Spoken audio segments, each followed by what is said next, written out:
warahmatullahi wabarakatuh. Bersama saya Ririn, tentunya dalam acara podcast Ibu Harapan Bengkalis. Saat ini saya sudah ditemani tamu spesial, the one and only Ibu Heni Rosifasari.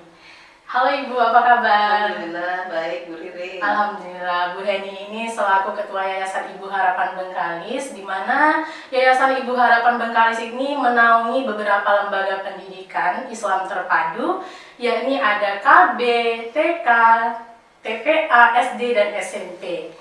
Nah, Ibu mungkin bisa menceritakan kepada kita semua latar belakang dan tujuan berdirinya yayasan. Baik Bu Ririn, sebelumnya bismillahirrahmanirrahim. Assalamualaikum warahmatullahi wabarakatuh. Waalaikumsalam. Juga semoga kabar baik ya Bu Ririn. Alhamdulillah kita sudah berada di podcast hari ini. Ya. Kita berharap informasi-informasi yang kita sampaikan dapat menjadi informasi baik untuk masyarakat Bengkalis khususnya, dan mudah-mudahan Indonesia juga dapat mendengar cerita-cerita kisah Yayasan Ibu Harapan Bengkalis. Nah, Yayasan Ibu Harapan Bengkalis ini berdirinya sekitar tahun 2002. Ya, sudah cukup lama, tapi kita actionnya sekitar tahun 2006. Jadi sekolah kita yang pertama itu adalah TKIT Ibu Harapan Bengkalis, di mana ini adalah bentuk pedulinya beberapa kita, teman-teman kami semua, ibu dan beberapa teman yang lainnya, bagaimana pendidikan anak-anak Bengkalis ini bisa lebih maju secara ruhnya, juga secara jasmaninya, dan tentu secara intelektualnya. Nah, sehingga kita berinisiatif untuk mendirikan Yayasan Ibu Harapan Bengkalis, dan pertama-tama kita fokus di dunia pendidikan. Tujuannya agar itu tadi, agar anak-anak Bengkalis dapat pendidikan yang lebih berkualitas, insya Allah lebih lah. Bukan berarti pendidikan yang lain-lain itu tidak bagus, tapi kita ingin lebih maju. Seperti itu lebih kurangnya Bu Ririn. Oke. Berarti dengan segala tujuan dan sudah terrealisasikan gitu. Misi utama yayasan dalam mendukung perkembangan pendidikan dan pengembangan siswa di sekolah itu seperti apa, Bu? Iya, terima kasih. Jadi sesuai dengan visi kita membentuk dan melahirkan generasi robbani yang berakhlak Islami, kemudian punya kecerdasan intelektual, lalu punya karakter yang Qurani, dan yang mempunyai semangat wirausaha, sehingga mereka bisa berkembang nantinya menjadi pribadi-pribadi yang mandiri sesuai dengan bakat minat mereka, dan ke depan mereka bisa menjadi teladan bagi lingkungannya. Syukur-syukur mereka bisa jadi pemimpin-pemimpin masa depan, dan memang pemimpin-pemimpin yang diharapkan.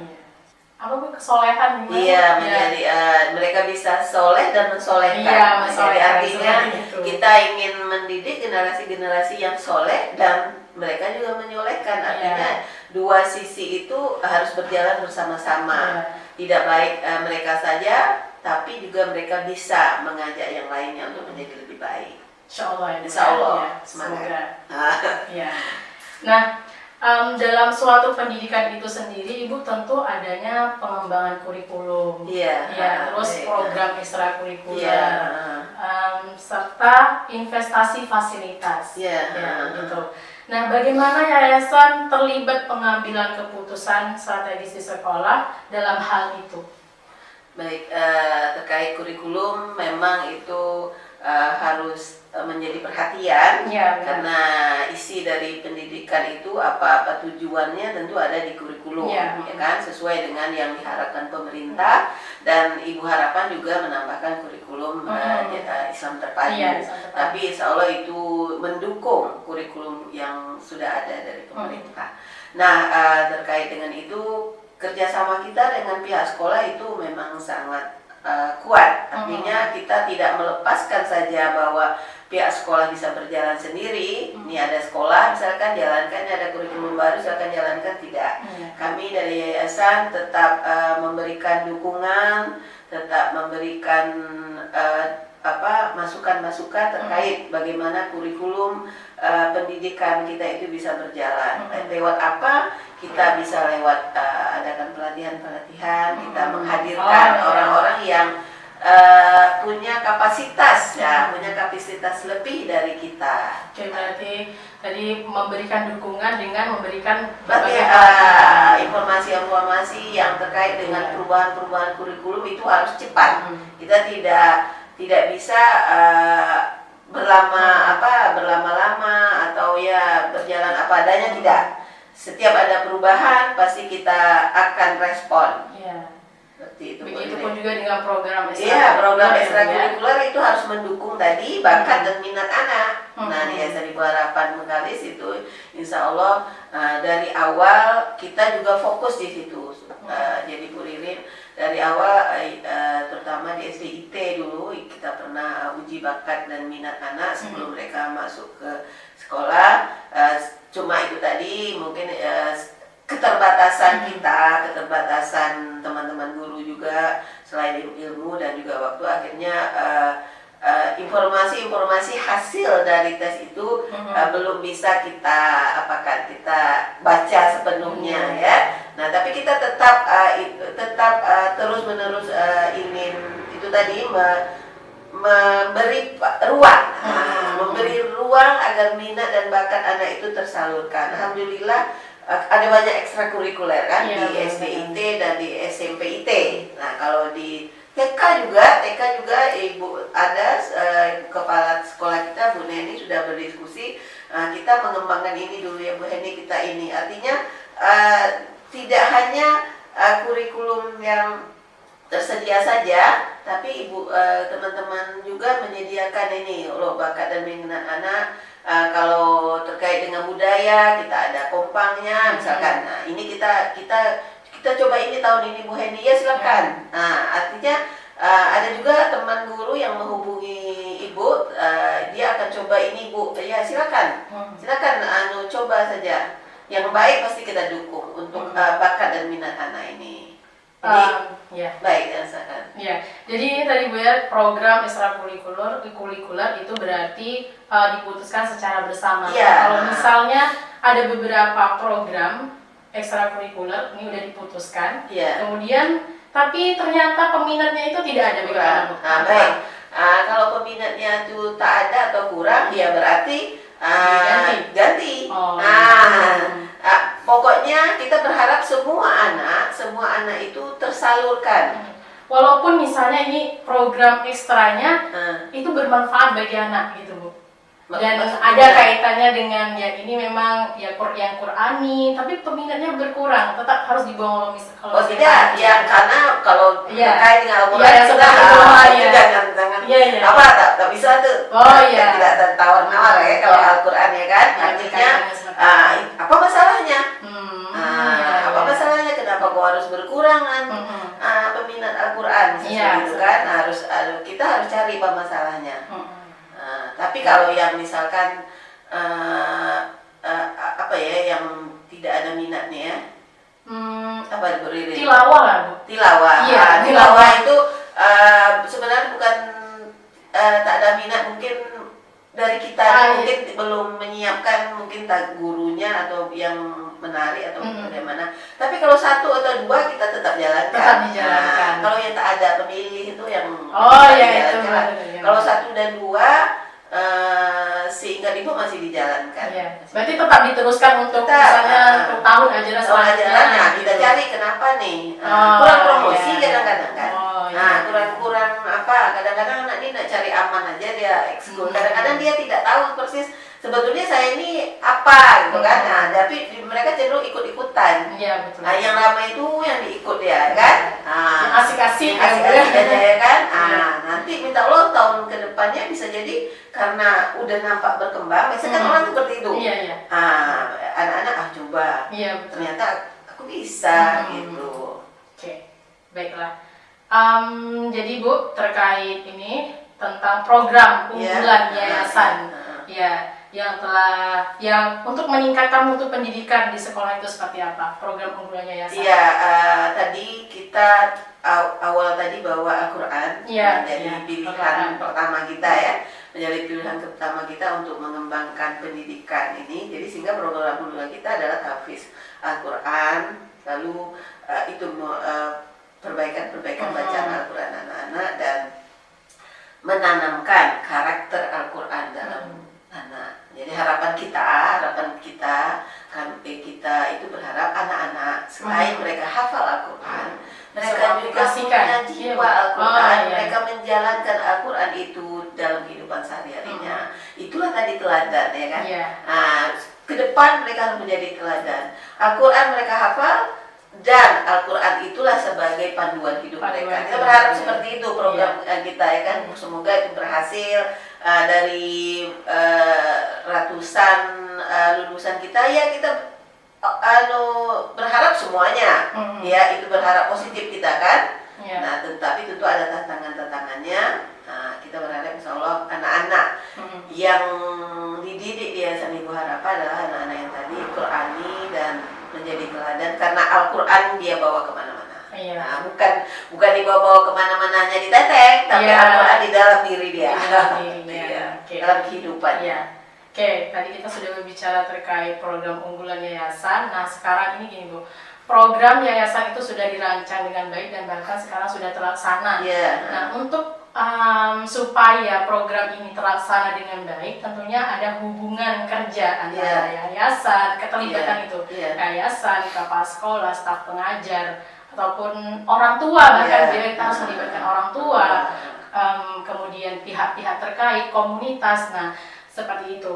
Jadi bagaimana yayasan membangun hubungan kerja tersebut untuk mendukung tercapainya program-program yayasan? Baik, jadi hubungan dengan guru-guru ya kan, hubungan dengan orang tua, hubungan dengan komunitas-komunitas atau teman-teman yang nantinya bisa mendukung, mendorong misalnya pemerintah, gitu kan. Nah alhamdulillah kalau dengan guru-guru, insya Allah hubungan kita itu baik ya, baik teman-teman guru insya Allah mendukung. Lewat apa Yayasan Ibu Harapan kita juga mewajibkan teman-teman untuk ikut pertemuan-pertemuan rutin terkait dengan bagaimana mereka bisa meningkatkan kapasitas dirinya. Lewat terutama kapasitas ruhiyahnya. Jadi kita ingin guru-guru Yayasan Ibu Harapan itu selain intelektualnya bagus, juga karakternya bagus. Pembinaan karakter itulah terutama kita lakukan lewat pertemuan-pertemuan itu, dan itu juga menjalin hubungan kita dengan mereka. Artinya kita terus menjalin hubungan dengan teman-teman guru Yayasan Ibu Harapan Mengkalis agar tujuan yayasan dan yang mereka buat di sekolah itu sama. Ya kan? Tidak yayasan seperti ini, guru seperti ini kan berbeda kan? Tak nemu kan? Nah, kita berharap yang kami mau itu seperti ini loh ibu-ibu, bapak-bapak, selaras. Nah kita kan ingin menyampaikan itu berarti harus punya hubungan baik kan? Hubungan baik. Artinya kita terus menjalin hubungan baik. Nah perlu kita juga melakukan evaluasi terhadap kerja-kerja teman-teman. Kalau dengan orang tua ada komite. Mungkin kalau yayasan tidak terlalu kontak langsung kan dengan tapi sekolah-sekolah kan, kepala sekolah, guru-guru punya hubungan yang erat dengan orang tua siswa, sehingga dukungan mereka tuh cukup kuat. Ada masukan-masukan.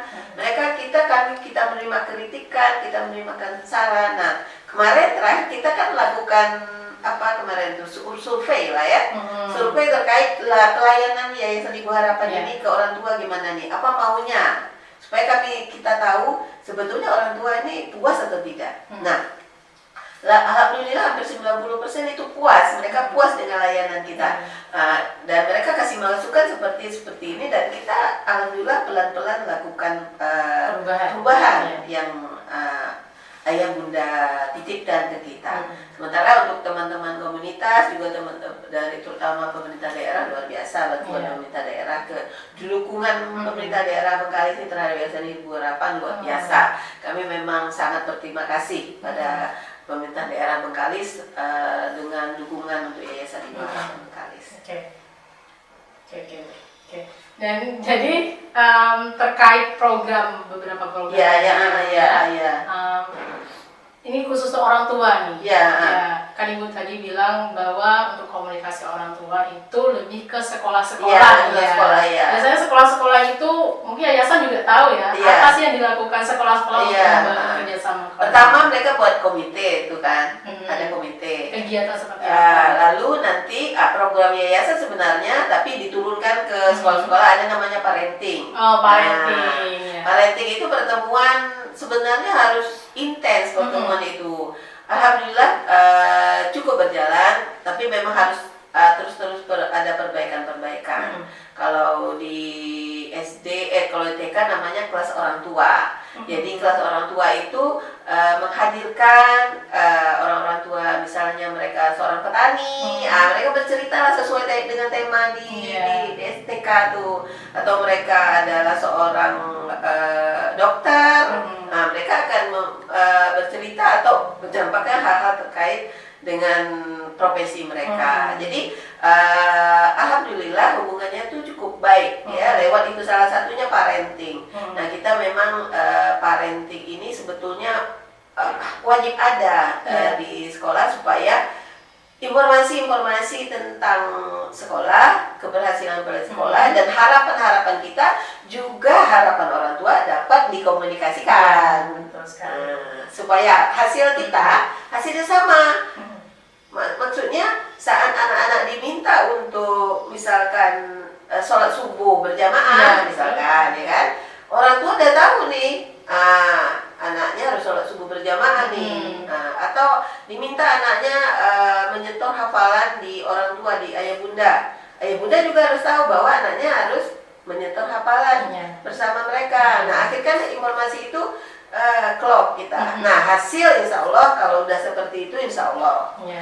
Nah parenting itu sendiri itu biasanya dilakukan secara rutin, berapa bulan sekali atau dalam semester berapa kali? Iya, baik. Kalau dari pihak sekolah, sepanjang pengetahuan Ibu ini sangat Bu Ririn sangat mendukung, mereka sangat senang. Nah kelemahannya kadang-kadang nih, mohon maaf ayah bunda ini kesibukannya luar biasa. Kesibukan ayah bunda luar biasa. Kadang-kadang kita harus menyesuaikan waktu.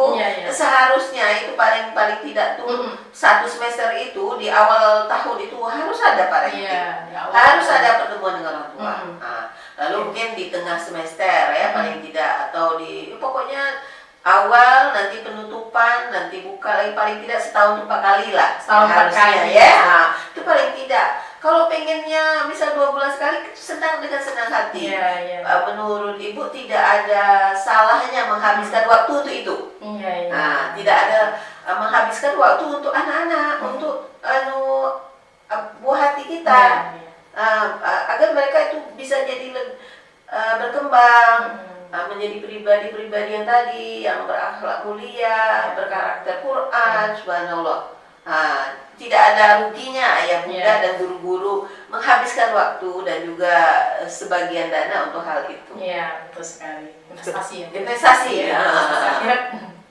Oke Bu, terkait tadi kita sudah banyak bincang terkait program. Nah sekarang mungkin Ibu bisa berbagi keberhasilan konkret dari program Ibu sendiri untuk mengubah kehidupan siswa maupun mengubah kehidupan masyarakat sekitar. Baik, kalau dari segi pendidikan, misalkan anak-anak dimulai dari TPA misalkan lalu dari KB, harap TK itu tentu kemandirian. Nah, kalau dari pendidikan anak usia dini itu tujuannya adalah anak-anak itu lebih mandiri, dan alhamdulillah sepanjang pengetahuan Ibu lulusan dari Yayasan Ibu Harapan, misalkan dari KB dan TPA, TK. Nah, kalau TPA kan masih pengasuhan, artinya juga kemandirian ya, mengajar kemandirian lebih awal. Nah itu alhamdulillah pada umumnya pada umumnya mereka adalah anak-anak yang mandiri, anak-anak yang cukup bisa mengurus dirinya. Lalu kalau dari SD, misalkan dari SD IT, misalkan fokus kita ke Al-Quran, fokus kita anak-anak sholatnya mau sholat, bagus sholatnya, bagus wudhunya, alhamdulillah itu cukup berhasil. Tidak ibu katakan sangat berhasil, tapi alhamdulillah berhasil.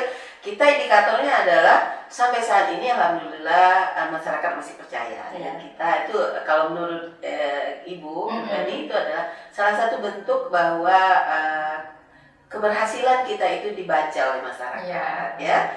Nah, kalau dari SMP IT misalkan alhamdulillah anak-anak kita bisa berkembang, mereka memilih sekolah-sekolah yang mereka pilih setelahnya. Alhamdulillah hafal Quran juga, hafal Quran juga, ya kan? Nah, mereka penghafal Al-Quran, SD IT juga, di TK juga, TK IT Tahfiz. Kita punya TK IT Tahfiz kan? Nah, kita selain dari TK IT Ibu Harapan, dan kita juga punya TK IT Tahfiz dan fokus juga di Al-Quran. Alhamdulillah. Artinya semangat mencintai Al-Quran. Kita membangun semangat mencintai Al-Quran dan kebaikan-kebaikan. Nah, kalau dari segi kemasyarakatan, alhamdulillah masyarakat terutama masyarakat di SDIT di Wonosari itu alhamdulillah kita juga bisa juga membantu menaikkan kesejahteraan teman-teman di sekitar situ. Kita buktikan dengan kita mempekerjakan, mempekerjakan mereka sebagai sebagai teman-teman security, teman-teman kebersihan dan juga berjualan di lingkungan kita. Bisa bergabung di situ dan kami lihat juga dengan adanya SDIT di lingkungan sana, alhamdulillah ibu kami melihat cukup berkembang perekonomian di sana, semakin dibukanya lahan-lahan. Nah kami menganggap ya mudah-mudahan itu keberkahan kehadiran SDIT di lingkungan sana. Oke Bu, selanjutnya selama berdiri yayasan ini kan sudah tadi dari 2002 kita actionnya sekitar 2006 sudah lama sekali ya Bu ya. Nah itu tuh ada tantangan terbesar nih dalam menjalani itu. Nah mungkin Ibu bisa menceritakan apa tantangan terbesar itu dan bagaimana cara mengatasinya. Iya, kalau tantangan terbesar itu lebih pada pertama pandangan masyarakat. Pandangan masyarakat. Penilaian masyarakat nih, apalah ibu-ibu nih gitu kan. Bangun sekolah ya seperti itulah, itu tantangan ya. Nah, tantangan untuk kita awalnya seperti itu. Lalu memang tantangan terbesar kita ya kalau kita kan tidak bisa simsalabim abrakadabra ya kan. Nah, kita butuh proses terutama pendanaan ya kan. Pendanaan yang besar, alhamdulillah bisa berjalan. Lalu sumber daya. Kalau Bengkalis ini sumber dayanya alhamdulillah sudah cukup bisa dibantu dari universitas yang ada, misalkan STAIN Bengkalis, Politeknik Negeri Bengkalis, ada STA. Nah, memang tapi kalau untuk yang IPA, nah itu kita memang di Bengkalis memang agak kurang gitu, karena harus menghadirkan orang-orang yang dari luar ya, karena itu tadi kita di STAIN itu tidak ada yang IPA ya. Politeknik kan mereka bukan sebetulnya tidak fokus di guru, di pendidikan tidak fokus di pendidikan kan, tapi anak-anaknya juga bisa kita ajak bergabung di kita, alhamdulillah. Jadi sumber daya itu dan lalu kalau input tentang anak-anak yang masuk ya itu tantangan lah ya, karena dunia ini sekarang sudah sangat berkembang, teknologi semakin berkembang, anak-anak sudah sepertinya terpapar dengan dunia-dunia itu, itu tantangan juga tuh. Iya betul. Ya inputnya kan, Iya. inputnya ada yang mengatakan ke ibu, coba dites bu, masuknya bla bla bla. Jadi kata ibu gini, kalau dites tentu dapat anak yang hebat. Iya. Berarti anak-anak yang itu tuh nak dikemanakan? Iya betul. Ya kan? Ada penampungan. Ya anak-anak yang tanda petik itu mau dikemanakan mereka? Jadi kita tidak ada tes masuk di Ibu Harapan, apalagi kalau SD pemerintah udah melarang itu tes itu kan, dilarang. SMP juga kita yang penting mereka mau, orang tua support dah. Nah karena kita swasta tentu ada pendanaan. Iya ada pendanaan. Nah seperti itu. Okay. Nah pertanyaan terakhir nih Bu. Iya. Bagaimana yayasan berperan dalam memastikan akses pendidikan yang adil dan merata bagi semua siswa tanpa menghiraukan latar belakang siswa tadi? Iya, latar belakang ekonomi karena kita pakai pendanaan ya. Karena itu tadi Bu Dini, Bu Ririn, tantangan tadi salah satu pendanaan karena kita memang butuh dana ya kan. Itu tidak kita tutup bahwa kita butuh uang ya kan untuk proses pendidikan ini ya kan. Nah, tetapi kita juga tidak menutup kemungkinan anak-anak yang tanda petik ekonominya tidak mendukung ya kan. Nah yayasan punya cara kita terima. Kita terima anak-anak seperti itu. Ada banyak anak-anak yang kita bebaskan pembayaran. SPP-nya dibebaskan. Atau mereka minta keringanan cicilan, silakan. Kita tidak kalau tak datang, kalau tak bayar berarti tak boleh masuk, tidak. Tidak. Artinya kita sangat manusiawi lah menurut Ibu. Sangat manusiawi. Artinya ada banyak, kalau mau tengok di yayasan siapa aja yang digratiskan tuh ada. Ada. Apakah ada persyaratannya tuh Bu? Apakah harus seperti ini dia diterima? Ini saya ekonominya kurang mendukung, tapi dalam hal ini dia oke, kita terima. Nah saat ini yang datang itu mungkin orang Bengkalis agak malu ya. Jadi yang datang tuh tetap juga orang-orang yang secara awal dia merasa yakin bahwa dia bisa. Tapi di pertengahan. Kadang-kadang mereka mulai goyah gitu kan. Kita kasih keringanan. Misalkan cicilan. Atau tahu-tahu kita gratiskan aja lah anak yang ini gitu. Atau kami memang dari awal ada juga, memang dari awal ini gratis, yang ini gratis ada juga.